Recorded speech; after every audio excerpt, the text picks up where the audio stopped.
tahu dulu apa pengertian dari kas. Kas adalah alat pembayaran yang siap digunakan untuk membiayai kegiatan umum perusahaan.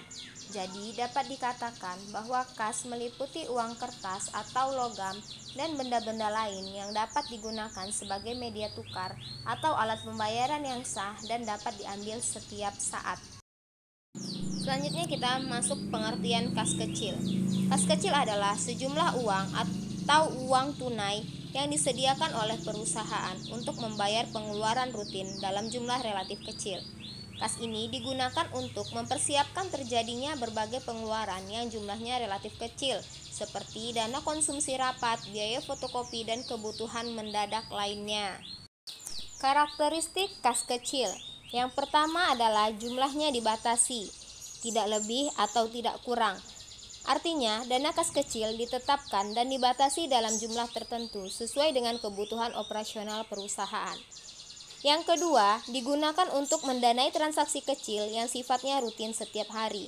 Maksudnya, dana kas kecil digunakan untuk pengeluaran-pengeluaran yang nominalnya kecil dan sering terjadi di perusahaan. Contohnya, biaya konsumsi rapat, pembelian ATK, dan pengeluaran-pengeluaran lainnya yang nominalnya kecil. Yang ketiga, disimpan di tempat khusus. Biasanya, uang kas kecil ini disimpan dalam cash box yang merupakan tempat khusus untuk menyimpan dana kas kecil. Dan yang keempat, ditangani atau dipegang oleh petugas keuangan tingkatan pemula, yaitu dikelola oleh kasir yang akan bertanggung jawab atas semua penggunaan kas kecil tersebut.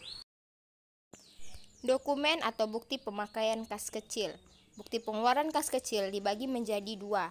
Yang pertama adalah bukti pengeluaran intern dan yang kedua bukti pengeluaran ekstern.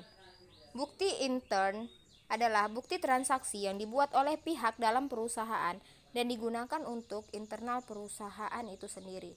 Sedangkan bukti ekstern adalah bukti transaksi yang dibuat oleh perusahaan lain karena adanya transaksi keuangan antara perusahaan dengan pihak luar perusahaan. Jenis-jenis bukti transaksi. Bukti transaksi yang pertama adalah resip, yang kita kenal dengan nama kwitansi, yaitu bukti transaksi adanya penerimaan uang karena adanya pembayaran. Jadi kwitansi dibuat dan ditandatangani oleh pihak penerima uang, kemudian diserahkan kepada yang melakukan pembayaran. Bukti transaksi yang kedua adalah invoice atau yang lebih kita kenal dengan nama faktur, yaitu bukti terjadinya transaksi pembelian atau penjualan secara kredit. Invoice dikirim dari penjual kepada pembeli. Bukti transaksi yang ketiga adalah cek, yaitu surat yang digunakan untuk memerintahkan bank melakukan pembayaran sejumlah uang kepada orang atau badan yang namanya tercantum di dalam cek.